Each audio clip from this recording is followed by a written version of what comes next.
The dust floating in the archive chamber caught the blue light from Vexthul's reading device. He moved his forearms carefully as he turned the ancient data crystal, trying not to damage something that was older than his entire civilization. The Kepler station archives held secrets from across the galaxy, but this particular section had been sealed for thousands of years. Vexthul was a Zephyrian, tall and thin with gray skin that changed color with his emotions. Right now it was shifting to pale yellow, which meant he was curious and excited. As the head archivist of the Coalition's largest research station, he had seen many strange things, but nothing quite like this. The data crystal contained records from the First Hegemony, the ancient empire that had ruled most of the galaxy before the Coalition existed. Most of their records had been lost when their civilization collapsed 10,000 years ago. This crystal was one of the few that survived, and it told stories that made no sense. The first file talked about a species called humans. According to the record, they came from a small blue planet in the outer rim of the galaxy. The description made Vexthul's skin turn orange with confusion. These creatures were described as monsters that could survive anywhere, adapt to any environment, and never give up even when facing certain death. Impossible, Vexthul muttered to himself. No species could be that adaptable. Evolution didn't work that way, but the records kept going. File after file described these humans doing things that broke every known law of biology and physics. They could live in the vacuum of space with simple suits. They could eat almost anything. They could go without sleep for days and still fight effectively. Most disturbing of all, they seemed to form emotional bonds with everything around them, including their machines and their enemies. One report made Vexthul's skin turn deep purple with fear. It described a human ship that had been captured by hegemony forces. The humans inside had been separated and put in different prison cells. According to the report, they somehow coordinated an escape without any communication devices. They moved as if they shared one mind, anticipating each other's actions perfectly. The report ended with a line that made no sense. They pack bond with death itself. Vexthul searched through more files. Every record painted the same picture. Humans were described as relentless predators that hunted across star systems. They were said to never forget a wrong done to them, but also never abandon someone they considered family. The ancient writers seemed both terrified and amazed by them.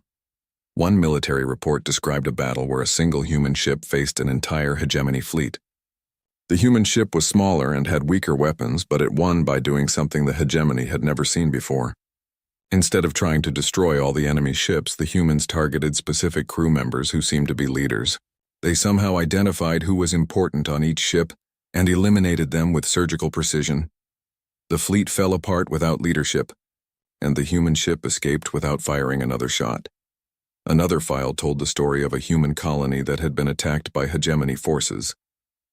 The colony was completely destroyed, and all the humans were thought to be dead. But 3 years later, every hegemony base in that sector of space went silent. Investigation teams found the bases intact but empty. All the personnel had simply vanished. The only clue was a message left in the main computer of each base. "You touched our family." Vexthul found himself reading faster and faster. The stories all followed the same pattern. The hegemony would encounter humans, try to conquer or destroy them, and then face consequences that seemed to come from nowhere. Humans didn't just fight back, they fought smart. They turned every weakness into a strength and every disadvantage into a trap. The most disturbing files were the final transmissions from hegemony ships that encountered humans. The communications were filled with panic and confusion. Commanders reported that their enemies used impossible tactics and refused to die even when mortally wounded. Some reports described humans continuing to fight even after their life support systems had failed. Transmission that made Vexthul's hands shake described a boarding action where humans had somehow gotten onto a hegemony ship. The defending crew reported that the humans moved through the ship like they knew its layout perfectly, even though it was their first time aboard. They seemed to communicate without speaking and coordinated their attacks with terrifying precision. The transmission ended abruptly with the words, "They're not just soldiers. They're a pack. A pack that includes their ship, their weapons, and their ideas." How do you fight an idea that refuses to die? As Vexthul read deeper into the files, he began to notice something strange. The reports were arranged in chronological order, and they showed a clear pattern. At first, the hegemony had dismissed humans as primitive creatures from a backwater planet. They had tried to conquer Earth like they had conquered hundreds of other worlds, but the reports quickly changed tone. Within months, the hegemony was reporting massive losses. Entire fleets were disappearing. Planets were going silent. Supply lines were being cut by enemies that seemed to appear from nowhere and vanish just as quickly. The final report in the collection was dated just before the hegemony's collapse. It was written by someone called the Supreme Commander, and it read like the confession of a defeated man. The commander admitted that the hegemony had made a terrible mistake. They had tried to destroy humanity, but humanity had responded by systematically dismantling their entire civilization. "We thought they were monsters," the report said. "We were right, but we didn't understand what kind of monsters they were.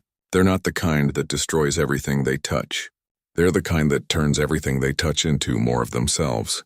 Our own people began to think like them, act like them, believe in the things they believed in. By the time we realized what was happening, it was too late. They had already won." The report ended with coordinates, the location of Earth, the human homeworld. According to the file, the hegemony had finally succeeded in sterilizing the planet, destroying all human life.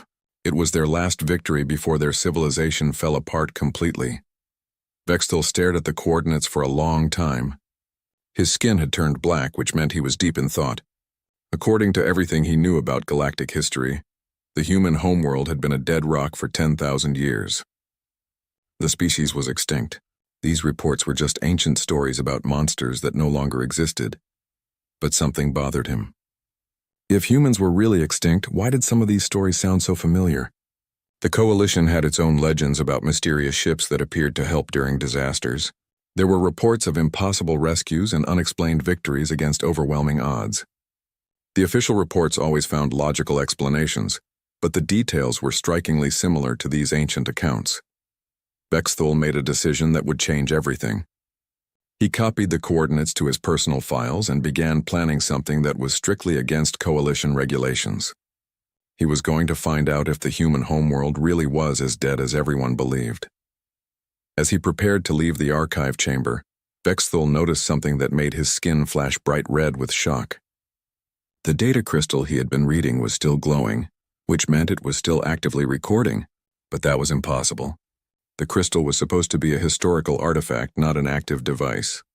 On the small display, new text was appearing. Archive access logged. Observers notified. Welcome to the next chapter of the story, Vexthal of Zephyr Prime. The archivist dropped the crystal and ran. 3 weeks later, Vexthal stood on the bridge of the research vessel Truthseeker, watching the main display show a sight that should have been impossible. Earth hung before them like a blue and green jewel, very much alive and definitely not the dead rock that galactic records claimed it to be. Commander Zelak, the military escort assigned to the expedition, was making unhappy clicking sounds with his mandibles.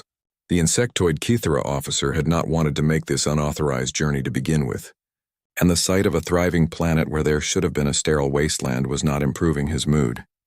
"This makes no sense," Zelak said, his translator turning his rapid clicks into standard galactic. "The sensors show massive cities, active weather patterns, and energy signatures that don't match any known technology. According to our records, this planet was completely sterilized 10,000 years ago."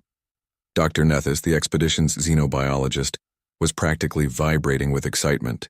The small, furry scientist had spent her entire career studying extinct species, and the possibility of finding living humans had brought her out of retirement. "Look at the biodiversity readings," she said, pointing at her display. "This planet has more different life forms than any world in the Coalition, and the energy patterns suggest active civilization across the entire surface." Vexthal studied the data streaming across his workstation. Earth was not just alive, it was thriving in ways that seemed to violate basic physics. The cities appeared to be growing and changing in real time, reshaping themselves like living organisms. The energy grid was unlike anything in Coalition space, with power flowing in patterns that suggested the entire planet was connected by some kind of unified network.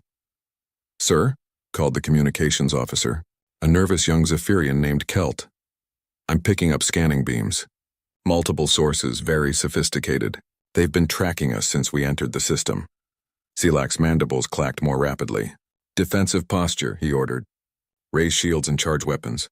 If there's an active civilization here, we need to be ready for anything. But before the weapons could power up, every screen on the ship went dark for exactly 3 seconds. When they came back online, all of the ship's systems were running normally. Except now there was a new file in the main computer that hadn't been there before. Vexthul opened the file with shaking hands. It contained complete technical specifications for their ship, detailed biographies of every crew member, and perfect translations of the expedition's research goals. At the bottom was a message in flawless Zephyrian script. "Welcome to Earth, we've been expecting you. Please proceed to orbital platform coordinates attached. We have much to discuss." "How is this possible?" Zelak demanded. "Our computers are isolated from external access. There's no way anyone could have uploaded that file without physically connecting to our systems." Dr. Nethys was studying her xenobiology sensors with growing amazement. "The life signs down there," she said quietly. "Some of them match the theoretical profiles for humans that I calculated from the archive fragments. But the readings are strange. The humans seem to be integrated with their technology in ways I've never seen before." Kelt's voice was barely a whisper.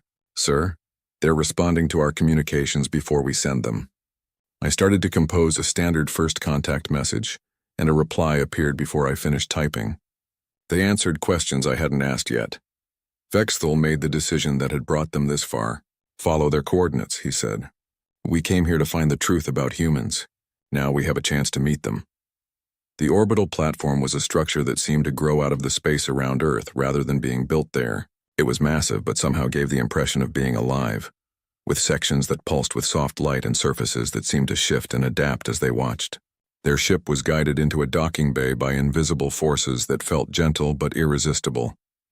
The airlock cycled with a soft hiss, and Vexthul found himself face to face with humanity for the first time.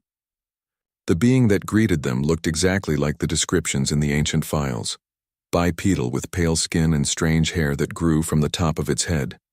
But there was something about the way it moved that made Vexthul's skin shift to deep orange with caution. "I am Ambassador Chen," the human said in perfect Zephyrian.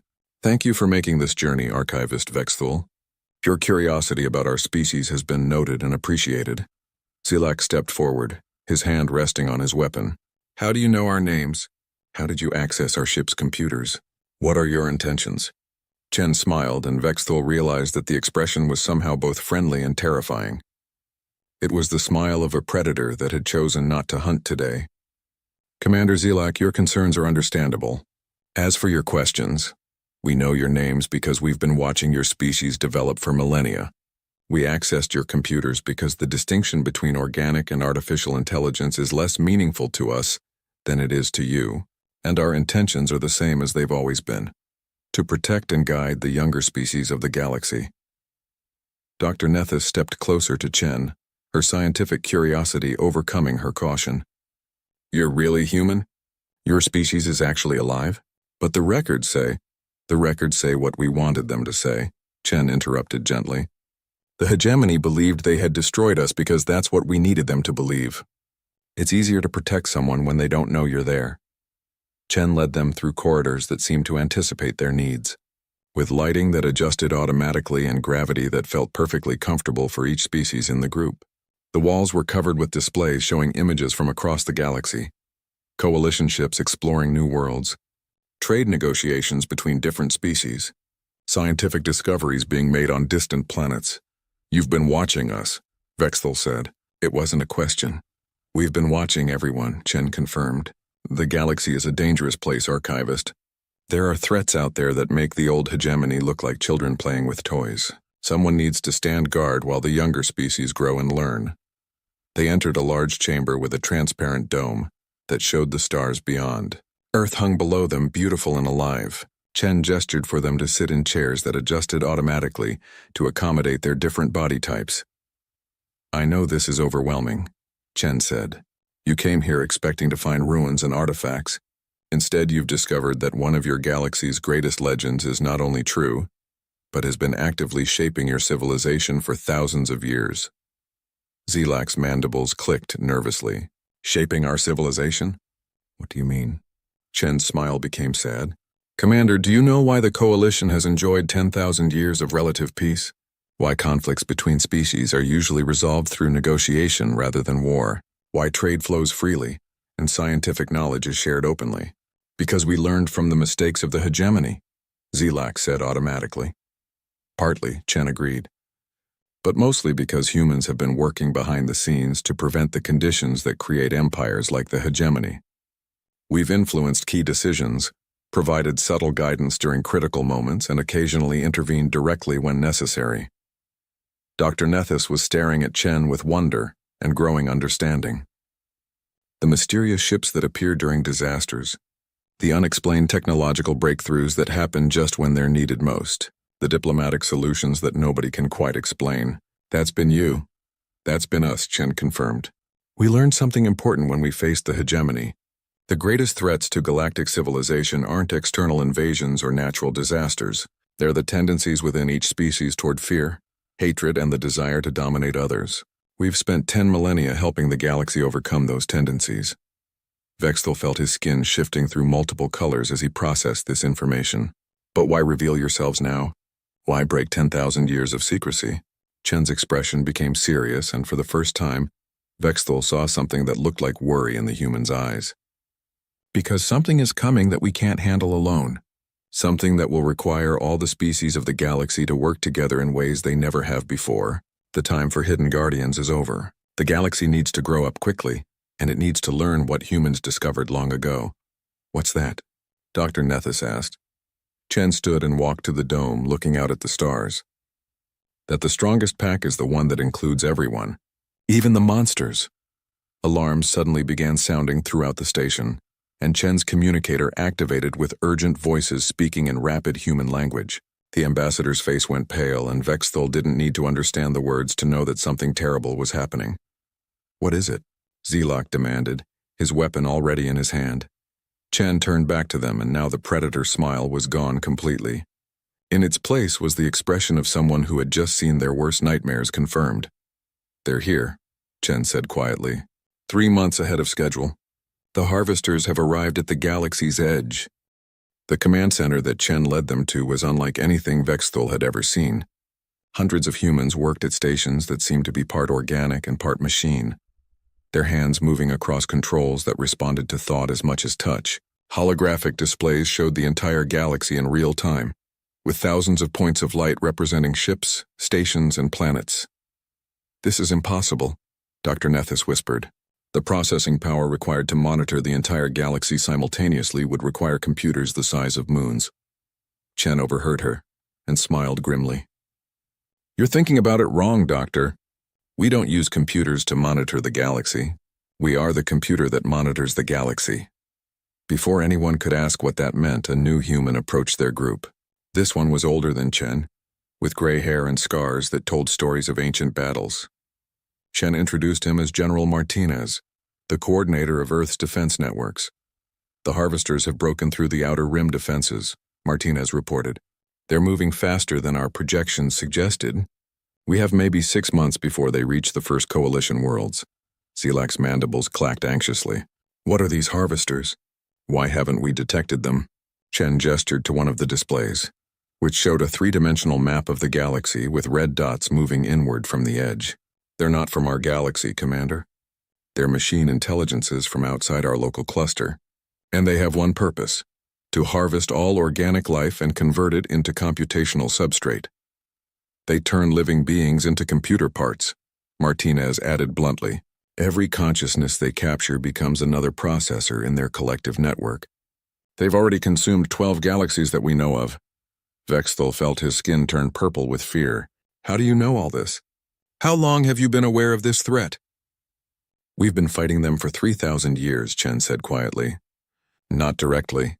We learned early that conventional warfare is useless against them. They adapt to any technology, any strategy, any weapon. The only way to beat them is to be something they can't understand or predict. Dr. Nethys was studying the tactical displays with growing horror. The scale of this threat. Every ship I see marked as Harvester is larger than our biggest space stations. There are thousands of them. Millions, Martinez corrected. And that's just the first wave. They don't just conquer worlds, they convert them into factory ships that build more harvesters. Every planet they take makes them stronger. Chen walked to the center of the command area, where a massive holographic display showed the approaching enemy forces. This is why we revealed ourselves, Archivist. This is why 10,000 years of secrecy had to end. The Harvesters represent everything we've spent millennia fighting against. The complete subjugation of free will and the reduction of consciousness to mere data. But what can we do? Zilak asked. If these machines are as powerful as you say, how can the Coalition possibly stand against them? Chen's expression changed, and Vexthal saw something in the human's eyes that made his skin shift to bright yellow with anticipation. It was the look of a teacher who was about to share the most important lesson of all. Commander, what do you know about pack bonding? Zilak looked confused. It's a primitive behavior found in some predator species. Individuals form emotional attachments to their group and will fight to defend other members even at the cost of their own lives. That's the basic definition, Chen agreed. But humans have evolved pack bonding beyond anything the galaxy has ever seen. We don't just bond with other humans. We bond with our tools, our ideas, our environments, even our enemies when circumstances require it. Martinez stepped forward. When humans pack bond with something, it becomes part of us. Not metaphorically, literally. We extend our consciousness to include everything we consider part of our pack. Our ships, our weapons, our allies, our beliefs. They all become extensions of our collective will. Dr. Nethys was staring at them with wonder. That's how you coordinate so perfectly. That's how you knew we were coming before we contacted you. You're not just individuals working together, you're a single organism with billions of bodies. Billions. Chen smiled. Doctor, you're still thinking too small. The display around them changed, showing not just Earth but thousands of other worlds throughout the galaxy. On each one, Vexthal could see structures and energy patterns that matched what they had observed on Earth. Human colonies, hidden and thriving on planets that the Coalition thought were uninhabited. How many? Vexthal asked, his voice barely a whisper. Every world that can support life. Martinez said simply, every asteroid belt that can be mined. Every gas giant that can provide resources. We've been preparing for this war for 3 millennia, Archivist. We've been growing, adapting, and building the infrastructure needed to face an enemy that consumes galaxies. Chen walked over to Vexthal and placed a hand on the Archivist's shoulder. The touch was gentle, but Vexthal could feel something profound in it, a sense of connection that went deeper than physical contact. But we can't win this war alone, Chen said. The Harvesters' greatest advantage is that they turn their enemies' strength against them. They capture technology and improve it. They analyze strategies and develop counters. They convert resistance into submission. So how do you beat something like that? Zilak asked. By being something they can't capture, analyze, or convert, Martinez replied. By being a pack that includes not just humans but every free-thinking species in the galaxy. By making the very concept of consciousness too complex and chaotic for them to process. The implications hit Vexthal like a physical blow. You want to turn the entire galaxy into one giant pack. Not turn, Chen corrected. Invite, the choice has to be freely made. Pack bonding can't be forced. It has to grow naturally from trust and shared experience. Dr. Nethys was studying the tactical displays with new understanding. This is why you guided our development for so long. You were preparing us for this moment, teaching us to cooperate instead of conquer. The Coalition species have learned to work together, Martinez agreed. But working together and being pack are two different things. Pack means that when one member is threatened, all members respond instantly and without question. Pack means that individual survival becomes less important than group survival. Pack means trusting each other completely, even when logic says you shouldn't. Zilak's mandibles were clicking rapidly, a sign of deep stress in his species. You're asking us to change everything about how we think and act. Some species in the Coalition barely tolerate each other. How can you expect them to form this kind of bond with humans? Chen smiled, and this time it was the warm smile of someone sharing hope instead of the predatory grin of a hunter. Commander, do you know why your species was chosen to escort this expedition? Because we're the best military escorts in the Coalition, Zilak replied automatically. No, Chen said gently. Because 3 years ago, during the Proxima crisis, you chose to sacrifice your ship to save a vessel full of Zephyrian civilians.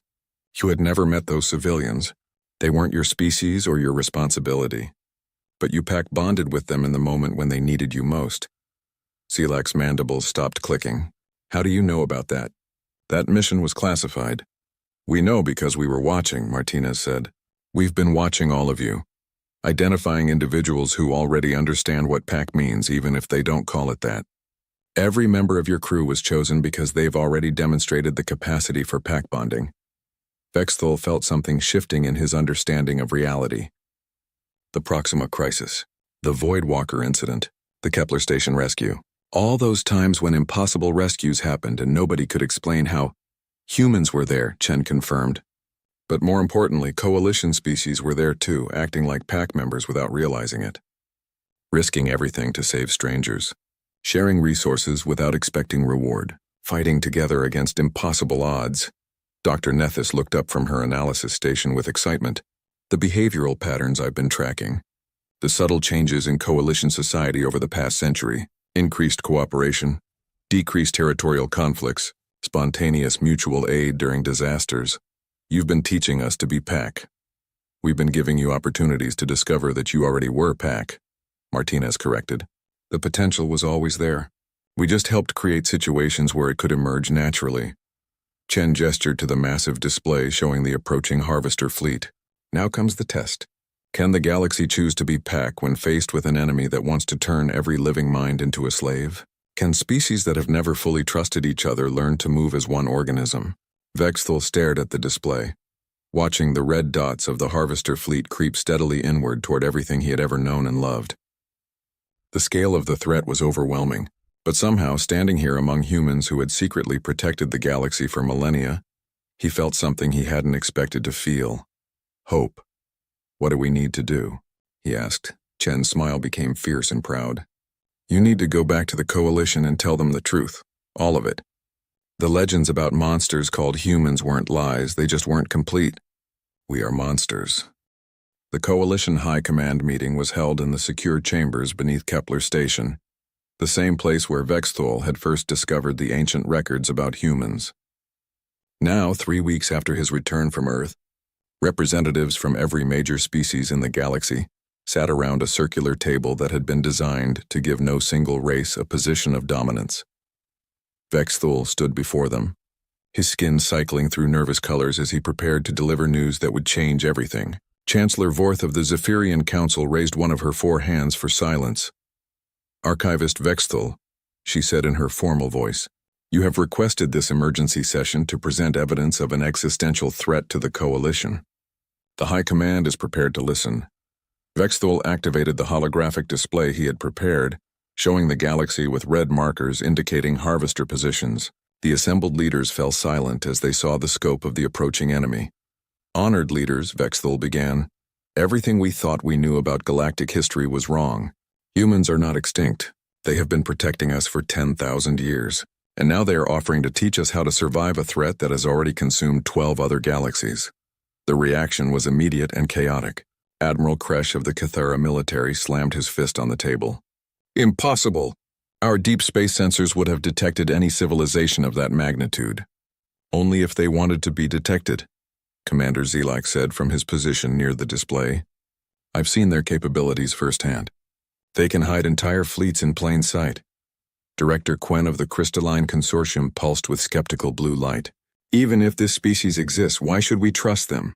If they have been manipulating our development for millennia, how do we know this isn't another manipulation? Dr. Nethys stepped forward with her xenobiology reports. Because the threat is real, she said simply. I've analyzed the data from our expedition.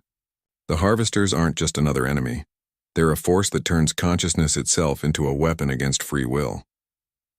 The debate continued for hours. Some leaders demanded immediate military mobilization. Others wanted to open diplomatic channels with the approaching enemy.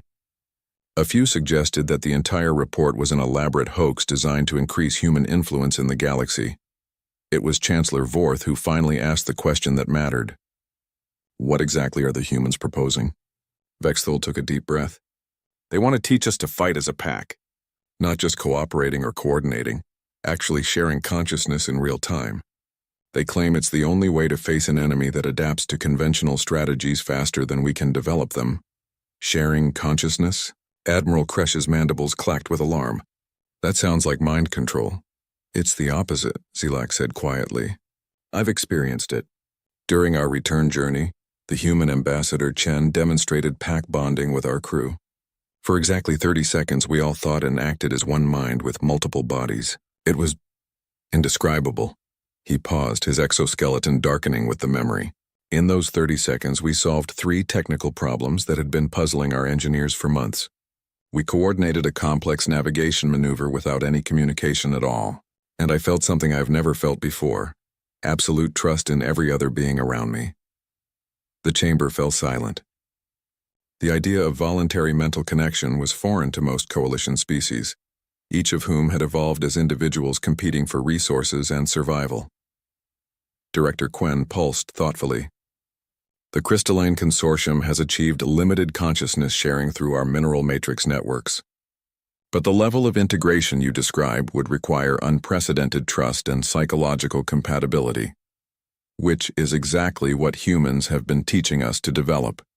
Dr. Nethys added, every cooperative venture, every peaceful resolution, every time coalition species have chosen to help each other instead of competing, we've been unconsciously building the foundation for pack bonding. Chancellor Vorth was quiet for a long moment, her skin shifting through contemplative colors. The humans have agreed to demonstrate these capabilities? More than that, Vexthul replied. They've invited coalition military leaders to Earth for immediate training. They say we have maybe 4 months before the harvesters reach inhabited systems. Admiral Kresh stood abruptly. Absolutely not. I will not turn my soldiers into test subjects for alien mind control experiments. But before anyone could respond, alarms began sounding throughout the station. Emergency broadcasts activated on every screen, showing urgent reports from the galaxy's outer rim. The first harvester scouts had made contact with coalition border patrols.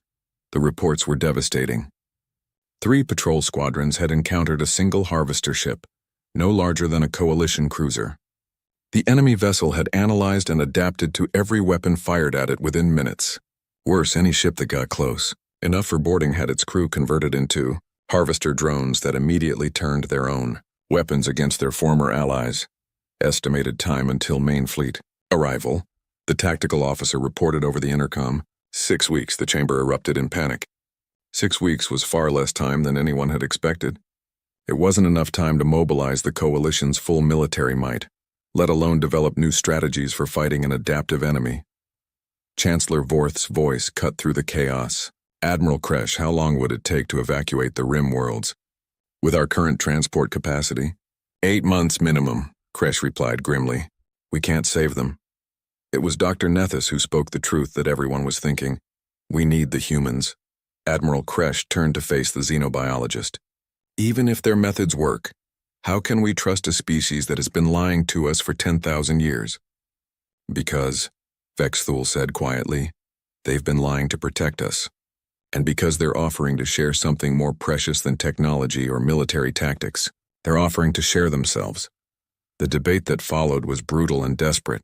Coalition leaders who had spent their careers building consensus and compromise were being asked to make a decision that would fundamentally change what it meant to be their species. Some argued that preserving individual consciousness was more important than survival. Others insisted that any price was worth paying to stop the harvesters. In the end, it was a transmission from Earth that settled the matter. Ambassador Chen appeared on the main display, surrounded by humans and what looked like members of dozens of species that nobody in the coalition had ever seen before. Honored leaders of the coalition, Chen said, we understand your reluctance to trust us. We understand your fear of losing your individual identity, but we want you to see something. The display showed a star system under attack by harvester forces.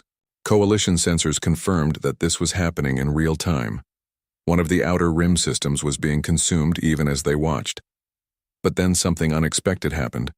Ships began appearing around the harvester fleet, vessels of designs that no coalition database could identify. They moved with perfect coordination, executing maneuvers that should have been impossible without instantaneous communication across light years of space. The harvester ships tried to adapt to the new weapons and tactics being used against them, but every time they adjusted, the defending fleet changed to something completely different. It was like watching a single organism with thousands of bodies fighting an enemy that could only think in terms of individual units. In less than an hour, the entire Harvester force was either destroyed or driven away. The star system was saved. Those were pack-bonded fleets, Chen explained. 12 different species working as one consciousness while maintaining their individual identities. They've been training together for 20 years, learning to share thoughts and coordinate actions without losing what makes them unique. Chancellor Vorth leaned forward. Ambassador Chen, what you're proposing, it goes against everything our species have learned about survival and self-preservation. Chen smiled sadly. Chancellor, self-preservation is exactly what we're talking about. But the self that needs to be preserved isn't just your individual consciousness or even your species. It's the idea that consciousness should be free to choose its own path. That's what the Harvesters want to destroy, and that's what we're offering to help you defend. Admiral Kresh was studying the tactical data from the recent battle. These coordination patterns, he said slowly, they're unlike anything in our military doctrine. How long would it take to train coalition forces to achieve this level of integration? For basic pack bonding? Chen replied. About 3 weeks of intensive training. For the kind of deep integration you just saw, several months under normal circumstances. We don't have several months, Director Quen pointed out. No, Chen agreed. But we have something better.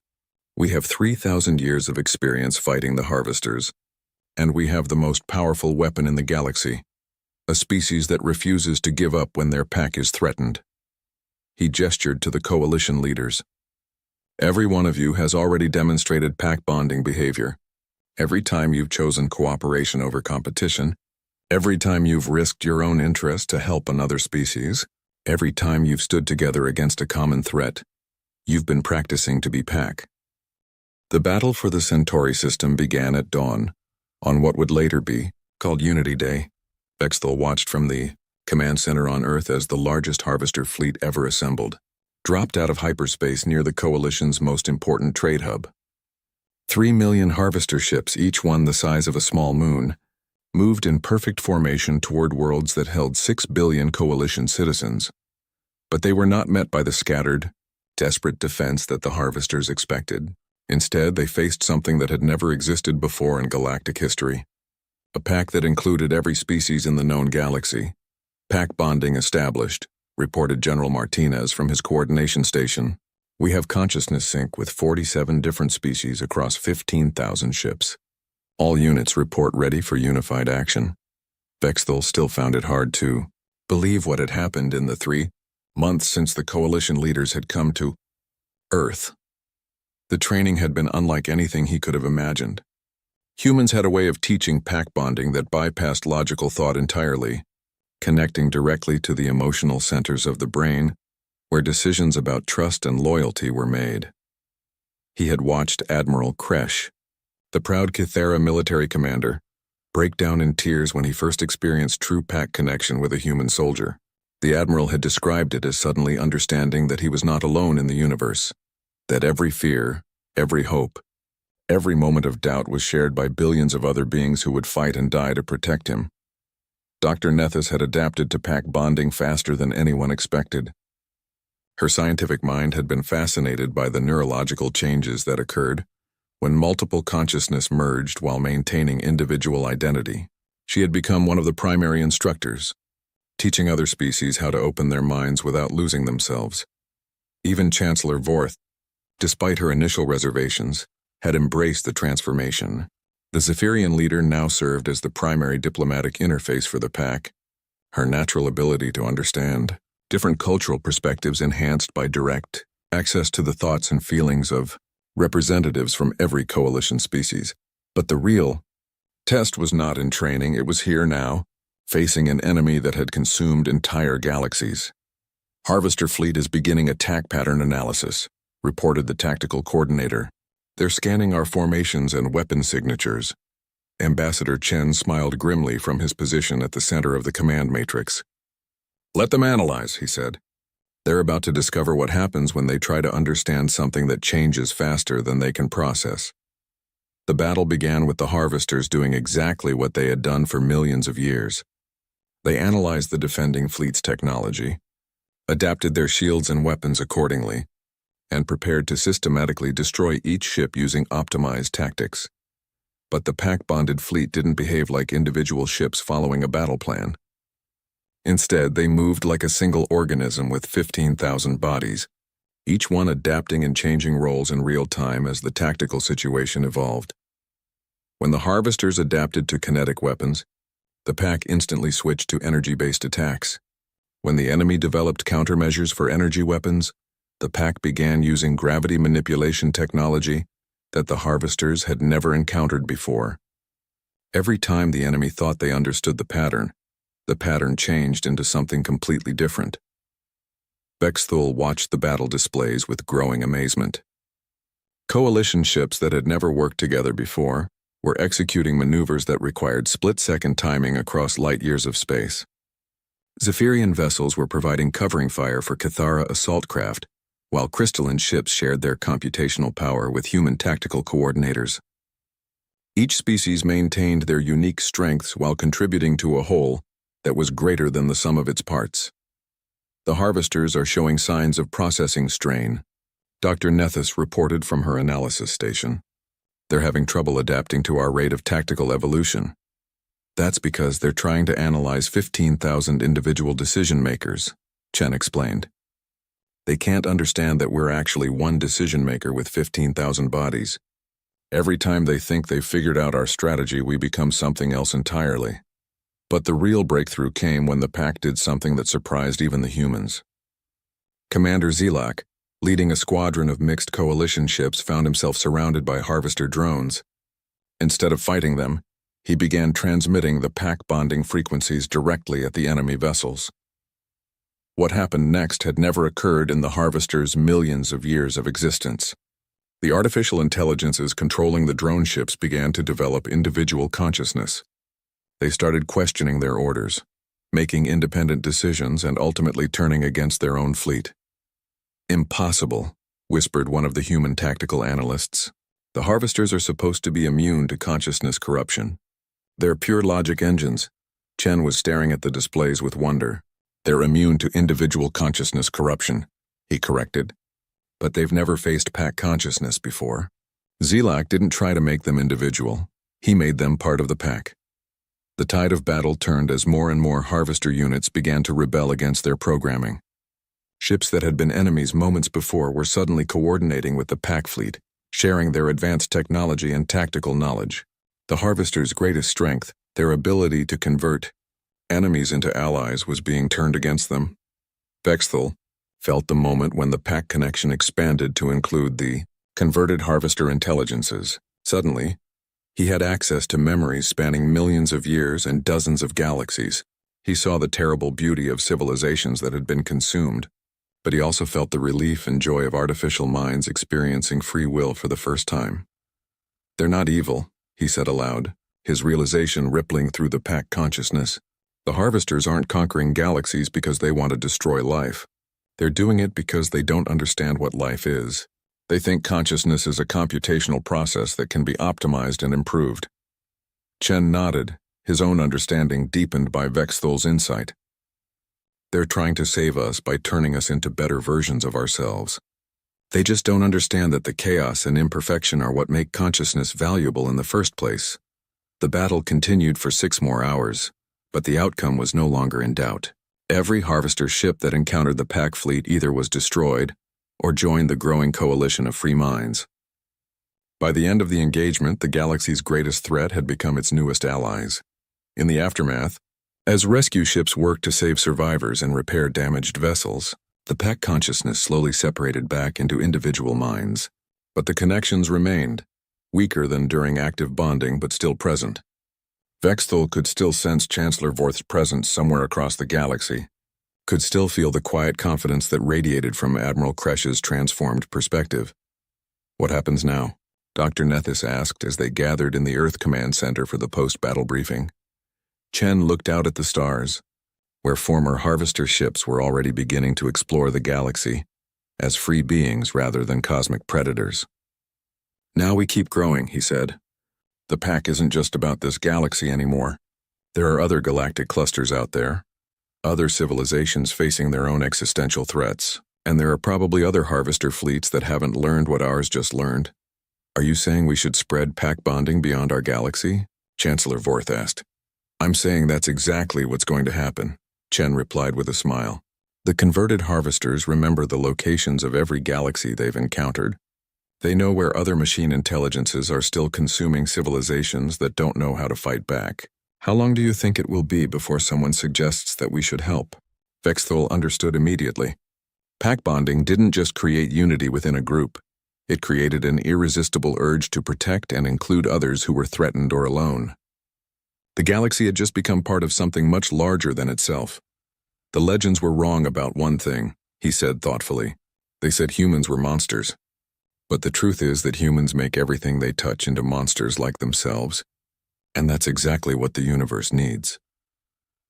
3 years later, Vexthul stood in the same archive chamber where he had first discovered the ancient records about humans. But now, instead of gathering dust, the chamber was alive with activity. Researchers from hundreds of species worked together to document the ongoing expansion of pack consciousness throughout the local galaxy cluster.